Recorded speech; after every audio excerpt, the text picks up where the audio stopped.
Hello everyone, this is Hitech Talk. So in this video I will tell you how to get beauty filter on TikTok, or we can say makeup switch filter on TikTok. So for this, when you will open your TikTok application, you need to click on this plus icon here, and after that when you will click on this effect icon, the first one is beauty filter. So I'm not going to try this filter. You have seen the sample in my thumbnail and also the pictures beside my video.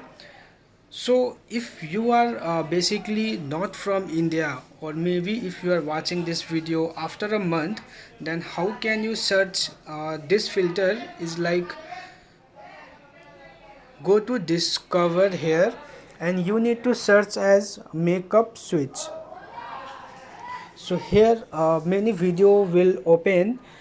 You can select any video for now, and you need to click on this makeup switch filter icon. So here this filter will open, and you can click on this camera icon here, you can see, and you can use this filter.